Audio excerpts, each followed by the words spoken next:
consacrons au Seigneur? On se consacre au Seigneur parce que l'amour de Dieu nous presse.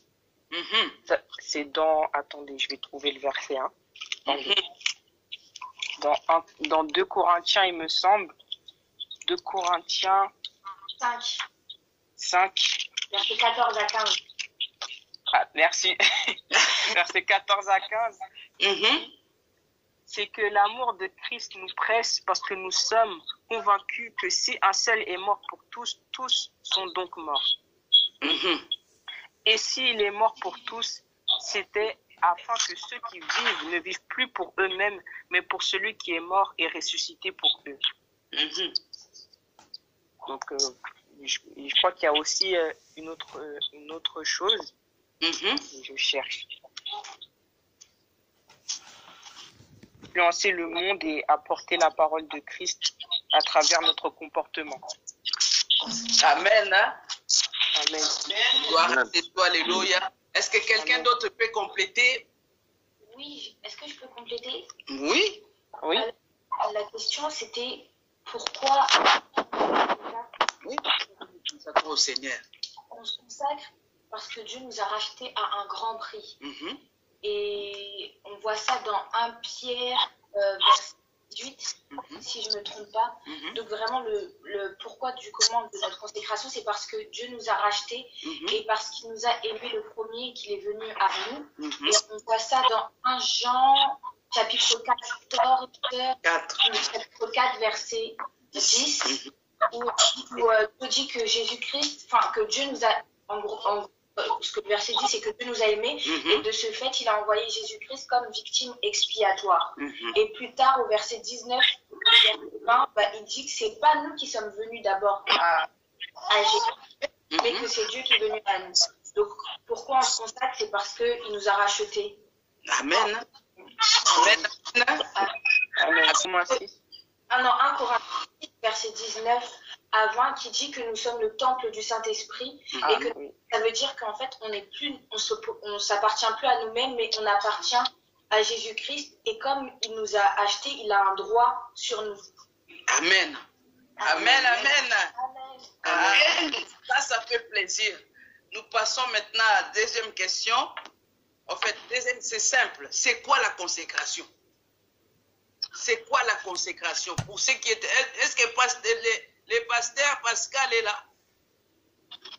Il est sur mute. Oui, je suis là, mais en fait, bonsoir, je suis en mute parce que je suis avec du monde là. Ah, ok. C'est pour ça que je suis en mute, mais je suis tout, hein. On va sauver par les excuses.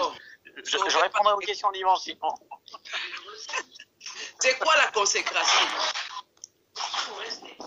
Quelqu'un d'autre peut répondre que c'est quoi la consécration? Non? À Dieu. Il y a déjà.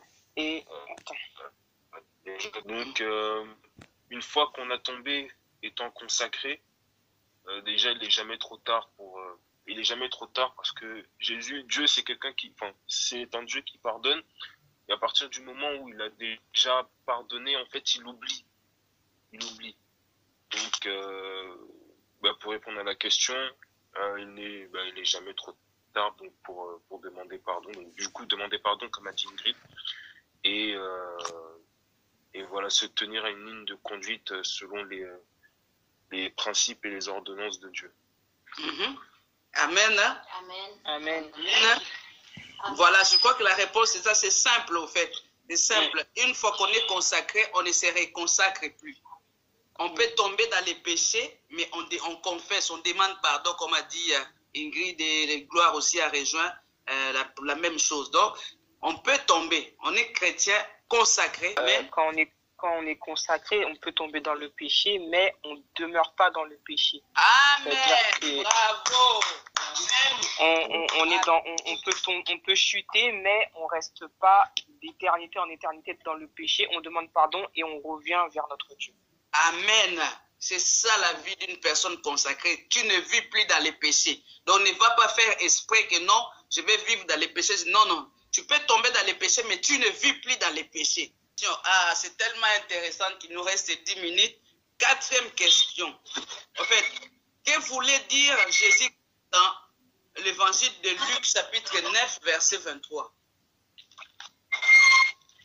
On peut lire le verset ou pas? Oui, tu peux lire les versets. Puis il dit à tous, si quelqu'un veut être mon disciple, qu'il renonce à lui-même, qu'il se charge chaque jour de sa croix et qu'il me suive. Je ne sais pas si quelqu'un veut répondre. Amen. Amen. En gros, lorsque... je ne sais pas si je vais donner plusieurs réponses à peut-être. Oui, qu'est-ce qu'il voulait dire par là, au fait? Ça veut dire que lorsque pour suivre Christ, on renonce à soi-même. On renonce à soi-même et c'est même le sens de le sens de la consécration, c'est ça, non? Le sens de la consécration, c'est que on se donne complètement à Dieu et que, en fait, notre vie, elle est à Jésus-Christ. C'est-à-dire que actuellement, Jésus, il n'a pas de pied, il n'a pas de main sur cette terre, mais tout de nous, en fait, c'est à Jésus-Christ. Donc, c'est vraiment l'abandon du soi pour laisser Jésus-Christ vivre au travers de nos actions. Voilà, tu es un peu mélangé avec notre question, mais c'est pas là. Lorsque Jésus dit dans Luc chapitre 9, 23, quelqu'un veut compléter? Vous avez la parole, hein? C'est les enseignements qu'on a vus là depuis le 1er janvier. C'est là. Donc du coup, si quelqu'un veut venir après moi, qu'il renonce à lui-même, qu'il se charge, qu'il se charge chaque jour de sa croix et qu'il me suive. En fait, Jésus veut nous faire pour moi, je crois que Jésus veut nous faire comprendre par là que on n'abandonne pas. Le péché, c'est quelque chose de plaisant. C'est pour ça qu'on appelle ça même un désir. C'est parce que Jésus sait que face au péché, on peut être faible. Mais en fait, ce qu'il veut dire, c'est que on le suit pas parce qu'on déteste le péché, mais parce qu'on l'aime plus que le péché.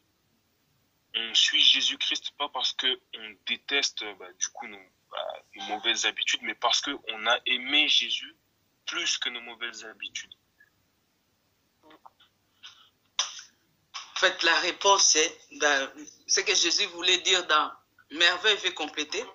Je pense que c'est le servir tous les jours. La consécration, c'est tout le temps. C'est juste ça que je voulais rajouter. Voilà. Jésus voulait tout simplement dire que la consécration est permanente. C'est-à-dire, je dois vivre ma vie de consécration tous les jours. C'est tous les jours. La consécration, c'est tous les jours. Gloire. La consécration, c'est tous les jours. Amen. Une personne qui est consacrée, c'est comme l'a complété tout à l'heure Ingrid qui a dit, une personne qui est consacrée ne vit plus dans les péchés. C'est-à-dire, tu ne vis plus dans les péchés. C'est tous les jours. Amen. La consécration, elle est permanente. La consécration, c'est-à-dire tu renonces à toi-même, tu renonces à tes désirs, tu renonces et tu suis Christ. Amen. Amen. Amen. C'est clair pour tout le monde? Amen. Amen. Maintenant, 6e question. Ah, je vois que notre grande lectrice est là. Elle vient d'arriver. Quelqu'un peut me parler du but de la consécration? La consécration a un but, mais c'est quoi le but de la consécration? Je crois que c'est le but de servir Dieu. C'est pas tellement de devenir ni prédicateur, ni de travailler pour Dieu, mais de le servir, d'être disponible à tout moment, d'être là comme un esclave. Amen. Amen. Amen. Et tout ce que nous faisons, donc c'est dans le but de servir et de plaire à Dieu. Amen. Amen. Je ne sais pas si c'est en rapport avec la question, mais c'est le fait d'utiliser nos mains au service de Dieu. Amen. Autrefois, nous utilisions notre corps dans le monde, nos mains, nos pieds et nos oreilles, comme on l'avait vu dans Exode, il me semble. Non, Romains 6. Dans Lévitique. Non, Ingrid. Romains 6, verset 19. Romains 6. Ah, pardon. Non, c'est pas grave. Et nous devons du coup utiliser nos mains qu'on utilisait autrefois pour le monde, nous l'utilisons maintenant au service de Dieu. Et voilà, c'est tout ce que je voulais ajouter. Amen. En fait, c'était ça. Pour rendre la réponse complète, c'était ça. C'est-à-dire nos mains, nos pieds sont devenus au service du Seigneur parce que Dieu ne peut pas être partout. Dieu ne peut, c'est vrai qu'il est partout, mais il a besoin d'un corps. Il a besoin de ton corps pour t'envoyer en mission. Il a besoin de tes mains pour imposer les malades. Alléluia. Amen. Amen. Voilà, donc c'est vraiment ça. Nous allons passer maintenant à la question suivante. Quel est le résultat que la consécration produit? Alors, le résultat de la consécration, c'est une transformation qui est interne et externe. Et on a vu, pour la transformation interne, on avait vu Romains 12, verset 2, qui dit « Ne vous conformez pas au siècle présent, mais soyez transformés par le renouvellement de l'intelligence pour discerner la volonté de Dieu, ce qui est bon, agréable et parfait. » C'est-à-dire que pour produire la vie, on doit avoir une transformation dans notre cœur et dans nos pensées. C'est ça? Mais continue à parler, voilà. Quelqu'un d'autre va répondre si c'est ça ou c'est pas ça. Et on doit voir ce changement-là. Les fruits que nous produisons doivent être conformes à notre nouvelle volonté en Jésus-Christ. Et la deuxième chose, c'est que ça doit être visible comme la vie de l'apôtre Paul. Et comme on a vu hier, ses actes étaient transparents et sincères. Ça doit être visible dans notre ministère, dans notre caractère, dans notre vie quotidienne. Donc ça commence d'abord à l'intérieur et ensuite c'est à l'extérieur, c'est ça. Moi j'ai mis que c'est Dieu qui place sa semence en nous de manière interne et ça se reflète de manière externe. Que du coup nous devons manifester les fruits de notre nouvelle vie et que c'est semblable à une métamorphose qui est visible dans nos actes et dans notre caractère et ça se manifeste surtout aussi par l'humilité et l'intégrité. Amen. Et tu peux donner un verset, les versets qu'on a vus par rapport à les résultats? Tu as parlé de l'apôtre Paul. J'ai noté beaucoup de versets, donc je ne sais pas si c'est dans Galates, il me semble. Galates 1, verset 1 à 13. Ouais, c'est ça. Mais tu as ta Bible, si c'est ça. Oui, si c'est ça. Acte 9, il y avait Galates 1, et puis il y avait Galates 20, il y avait Philippiens 3, 7 à 8. Philippiens 2. Philippiens 2, verset 5, 18 à 20. 3, verset 7 à 14. Amen. Amen. Il est presque 9h, il y avait d'autres questions, mais juste une dernière question pour clôturer. C'est quoi l'Holocauste? C'est quoi l'Holocauste? C'est Jésus donnant sa vie à Dieu pour faire sa volonté. On a vu beaucoup de... Après, on a vu aussi dans Lévitique, verset 8, que l'Holocauste devait être brûlé. C'est ça. Oui, que l'Holocauste, c'est une offrande qui nous permet d'être agréable à... L'expiation, non? Non. L'Holocauste, c'est ce qui nous permet d'être agréable à Dieu. Représente Christ. C'est bien, tu l'as dit. Et c'était quel verset qu'on a vu? L'Holocauste qui représentait Christ à Gethsémani. Luc 22, verset 42. Amen. Amen, hein? Amen. On acclame le Seigneur, on acclame le Seigneur. C'est bon, c'est fidèle. Merci Seigneur pour ces bons moments. J'espère que ça nous a tous fait du bien et ça nous fait grandir. C'est comme ça qu'on grandit, c'est comme ça qu'on acquiert la connaissance. Amen. Amen.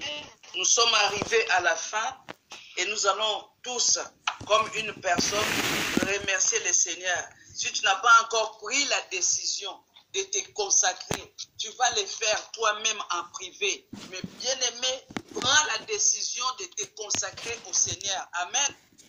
Amen. Prends la consécration, comme a répondu Irma Olivia. Être consacré, cela ne veut pas dire seulement qu'il faut devenir pasteur, prédicateur, mais être consacré, c'est-à-dire tu sers Dieu. Et on peut servir Dieu de plusieurs manières. Il y a beaucoup de choses à faire pour le Seigneur. Amen. Amen. Nous allons tous remercier le Seigneur pour ces bons moments. Prions dans le nom de Jésus. Alléluia.